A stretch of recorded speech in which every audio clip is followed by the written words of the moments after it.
Hello, good morning, children. This is Push English, and I'm Renuka Singh. I'm here with the new chapter number 7, Birth, from the textbook Hornbill, which is written by A.J. Cronin. So, in this video, I'm going to discuss about author A.J. Cronin, then the characters in the story, the outline of the story, and a summary in nutshell. Okay, so let us move forward. So, this is A.J. Cronin, whose full name is Archibald Joseph Cronin. He was born in 1896 and he died in 1981, a Scottish novelist and a physician. His best known novel was Citadel, though his first novel which was not a so great hit, but yes, it was appreciated. It was Hatter's Castle. And let me tell those children who are interested in literature that one of his novels, which gave birth to the character Dr. Finlay, the Country Doctor, is the famous novella written by him. To add to his honors, National Book Award was backed by him, and one of the favorite novel of 1937 was The Citadel. So now, little detail about him. A.J. Cronin, whose full name is already I've told you, Archibald Joseph Cronin. He was born on July 19, 1896 in Cardross in Dunbartonshire, Scotland, and he died in Switzerland on January 6, 1981 in Montreux. He is one such Scottish novelist and physician whose works, combining realism with social criticism, won a large Anglo-American readership. And because he himself was a physician, so he has written various novels with where the main characters, the protagonists, are the doctor. The one such story here, this particular excerpt, Birth, has been taken from the novel The Citadel. Okay, so let us get into the introduction now. So this particular chapter in your book is an excerpt from the novel The Citadel, and the story revolves around one newly qualified doctor, Andrew Mention, who has just graduated out of medical school, and he has come to a small Welsh mining town to take up the first clinical post as assistant to general practitioner doctor Edward page. Okay, तो ये जो Andrew mention है, एक ऐसे doctor हैं, अभी newly qualified doctor हैं, जिन्होंने अभी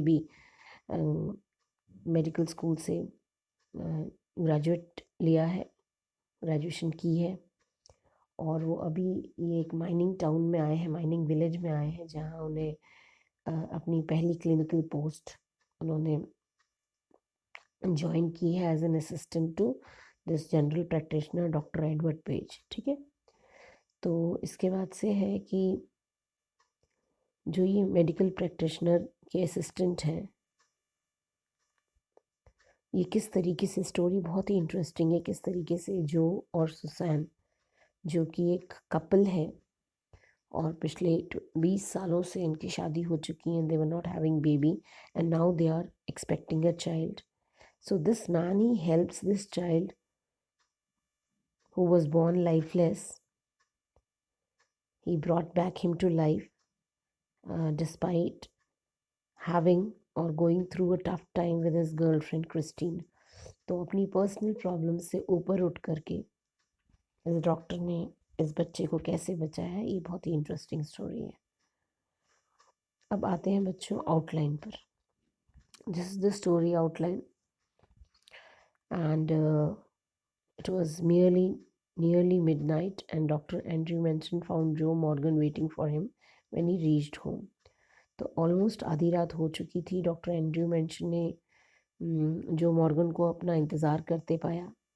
जैसे ही वो घर पहुँचे, उसके बाद से जो की वाइफ जो है, वाई वॉज दिस जो मॉर्गन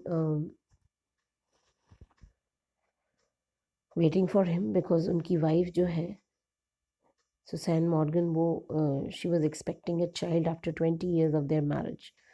तो उनको मेडिकल हेल्प की ज़रूरत थी, इसलिए जो मॉर्गन लेने आए थे डॉक्टर को, और दोनों यानी जो और एंड्रयू मॉर्गन के घर गए।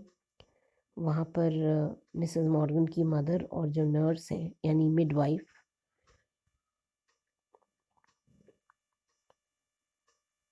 She stood by the patient, यानी सुसैन मॉर्गन के पास दोनों खड़े थे। उसके बाद से the baby was born, but it was lifeless. So the baby, he has to make a conflict. There was a conflict in his mind because he has to save either the child or the mother. So torn between these two conflicts of choosing the child or the mother, he chose mother first, and then afterwards he saved the life of this child also. So when the baby was born, he just gave the child to the nurse and turned his attention towards Susan Morgan.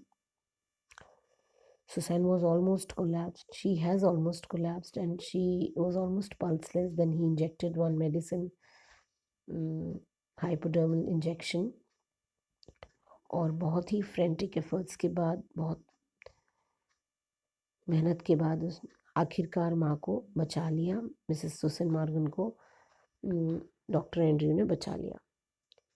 उसके बाद उन्हें अचानक याद आया कि बच्चा कहाँ है, तो उन्होंने नर्स से पूछा and nurse felt no pulse. तो उसने, बिकॉज बेबी लाइफलेस था, तो she kept the baby amidst old newspapers. वहीं उसने पुराने न्यूज़पेपर्स के जो रखे हुए थे उसमें उस बच्चे को डाल दिया था, ये सोचते हुए कि बच्चा तो मर गया है। इसने बिना टाइम वेस्ट किए हेनरी ने उस बच्चे को न्यूज़पेपर से बाहर निकाला। The baby was a boy, perfectly formed, बिल्कुल पूरी तरीके से फॉर्म्ड बेबी था।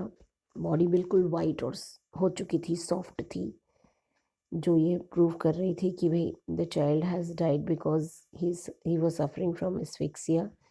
The state is where there is lack of oxygen in blood. तो एस्फिक्सिया ऐसी बीमारी है, ऐसा स्टेट है जहाँ पर ऑक्सीजन की कमी की वजह से ब्लड में बच्चे की मौत हो जाती है। तो एंड्रयू ने तुरंत नर्स को कहा कि जाकर के हॉट और कोल्ड वाटर लेकर के आओ, 2 अलग अलग बेसिन्स में, ठीक है। और उन्होंने उस बच्चे को, कभी ठंडे पानी में आइसी कोल्ड वाटर था और दूसरा स्टीमिंग हॉट वाटर था, कभी वो इसमें प्लंज करते, कभी इसमें प्लंज करते। उस बेबी को वो बार बार आइसी वाटर और हॉट वाटर में डाल रहे थे, एक तरफ गर्म पानी एक तरफ ठंडा पानी। और करीब 15 मिनट के बाद नथिंग बेटर हैपेंड। तो कहीं ना कहीं एंड्रयू को लगा कि he has defeated, a sense of defeat dominated him. But उसके बाद एक और एक्सपेरिमेंट उन्होंने किया। He started rubbing the child with a rough towel, and then he crushed and released his little chest with both of his hands. तो जब बच्चे को एक रफ टॉवल से उन्होंने रब किया अच्छे से, उसके बाद से थोड़ी देर के बाद दोनों हाथों से उन्होंने उसके चेस्ट को पहले क्रश और फिर रिलीज़ किया। अचानक एक मिरेकल हुआ, बच्चे में थोड़ी हरकत हुई और वो गहरी गहरी सांसें लेने लगा। जो वाइट कलर था उसका वो पिंकिश हो गया, पिंक कलर हो गया, which means the blood. And the child started crying and he revived. So now the characters in the story, and now about the characters in the story.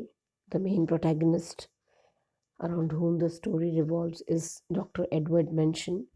He's a dedicated and hardworking doctor who has come to this town to assist Dr. Edward Page. He is very clear headed and full of ideas and good जज of main and matters. जब story की explanation करूँगी तो ये detail में आपको मैं बताऊँगी। उसके बाद से दूसरा कैरेक्टर है जो मॉर्गन, जो कि एक ड्रिलर है जिसकी वाइफ एक्सपेक्ट कर रही है।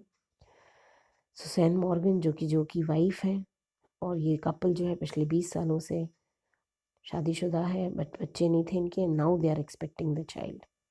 उसके बाद से नेक्स्ट कैरेक्टर है मिडवाइफ, जो कि स्टाउट और एल्डरली लेडी है who is helping doctor Andrew mention in the delivery of the baby. So she is the one who had been referred to as nurse or midwife. Then is old lady, Mrs. Suzanne Morgan's mother. She is a tall lady with a grey hair of nearly 70. It means that 70 साल की हैं, लंबी सी हैं, grey heard का मतलब है सफ़ेद बाल हो चुके हैं पूरे। बहुत ही वाइज हैं एक्सपीरियंस में, क्विक है डिसीजन मेकिंग में, क्योंकि जब एंड्रयू बोलते हैं कि अभी काफ़ी टाइम है बच्चे के पैदा होने में और मैं जा कर के आता हूँ, तो वो समझ जाते हैं कि ये जो माँ है बूढ़ी, ये काफ़ी परेशान हो गई है अपनी बेटी के लिए और अपने ग्रैंड चाइल्ड के लिए। उसके बाद से आते हैं समरी पर। समरी है कि जो विज़िट है मॉर्गन, उनके यहाँ विज़िट करके जब आए हैं मिस्टर मॉर्गन के यहाँ एंड्रयू, तो कहीं ना कहीं एक सेंस ऑफ एक्सेलरेशन, जो खुशी उनको मिली है, जो एक सेटिस्फैक्शन है, that he had Ryzen above pettiness to answer the call of duty and successfully accomplished a seemingly impossible task. वो sense of achievement, sense of acceleration है किस लिए? क्योंकि उन्होंने कहीं ना कहीं अपनी पर्सनल प्रॉब्लम से ऊपर उठकर अपनी ड्यूटी को, यानी जो उनका कर्तव्य है एक डॉक्टर होने के नाते, उसको पूरा किया। और एक सीमिंगली इम्पॉसिबल का मतलब जो बिल्कुल असंभव दिख रहा था उसको संभव कर दिखाया। कहानी में बहुत डिटेल में ये बताया गया है कि किस तरीके से एक बेबी को वो वापस, एक मरे हुए बच्चे को उन्होंने वापस ज़िंदगी दी, and he is filled with the sense of fulfilment and true happiness. ठीक है, आगे जब हम बढ़ते हैं तो कहीं ना कहीं हमें ये एहसास होता है कि एक डॉक्टर के अंदर उसकी क्या कैपेबिलिटीज़ हैं, क्या पोटेंशियल है, क्या पावर है। वो सारी चीज़ें डॉक्टर एंड्रयू मेंशन को वहाँ रियलाइज़ हुई, जिसकी वजह से वो जान बचा पाए और एक डिफरेंस अपने काम में दिखा पाए बाकियों से हट करके। तो इस तरीके का सेल्फलेसली कुछ काम कर लेना इतने ग्रिट और डिटर्मिनेशन के साथ कहीं ना कहीं एंड्रयू को पूरी तरीके से सेटिस्फाई और खुश कर देता है। उसके बाद जब वो लौट कर आ रहा है, यानी जो और सुसैन मॉर्गन के घर से, जब बेबी पूरा सेफ है, तो एंड्रयू जब लौट रहा है तो कुछ माइनर्स अपने काम नाइट शिफ्ट से लौट रहे हैं, यानी ऑलमोस्ट सुबह हो चुकी है।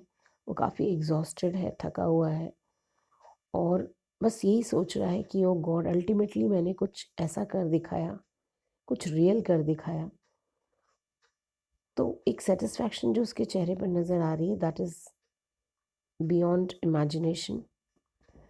और वो अपने सारे पिछले काम या जिस डलनेस और लिस्टलेसनेस की वजह से लिस्टलेस था, वो बेचैन था उसने पर्सनल प्रॉब्लम्स में, तो ये जो ग्रूलिंग टास्क था, ये जो मेमोथ टास्क था बच्चे को बचाने का, उसे बहुत सेटिस्फाई कर गया और उसे अच्छा लगा कि वो अपने इस डिफ़िकल्टीज़ में, अपनी पर्सनल प्रॉब्लम से ऊपर उठ करके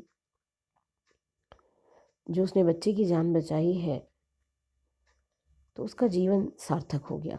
he feels that he is worthy of his life and profession. तो स्टोरी इससे ज़्यादा और इम्पॉर्टेंट बात यह है कि हमें अपना काम आगे करते रहना चाहिए, हर उस डीड को, हर उस गोल को अचीव करना चाहिए, अकम्प्लिश करना चाहिए, no matter whatever adversities come to the face. कोई भी मुसीबतें आए, हमें अपने काम में रुकना नहीं चाहिए.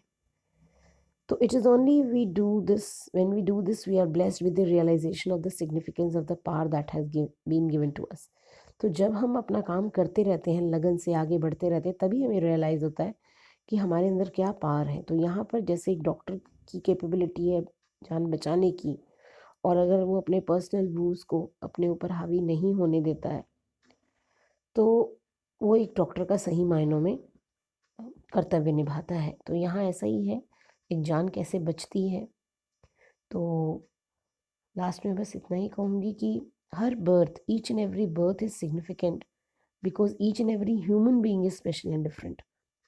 तो इस धरती पर जिसने भी जन्म लिया है, हर जन्म इम्पॉर्टेंट है, क्योंकि हर इंसान स्पेशल होता है, अलग होता है. तो बस हमें अवेयर होना पड़ेगा अपने उन गिफ्ट से जो भगवान ने हमें बख्शी हैं, जो पावर्स हैं, हमें कैपेबिलिटीज़ हैं, ताकि हम हर दिन अपने पोटेंशियल के हिसाब से अपने जीवन को जी सकें. So this was all children. I hope you would have liked the explanation, the overview, the summary, the character discussion. And now wait for my next video for line to line explanation. And if at all any doubt is there, please do drop in a message in the comment box. Bye bye children. God bless you all.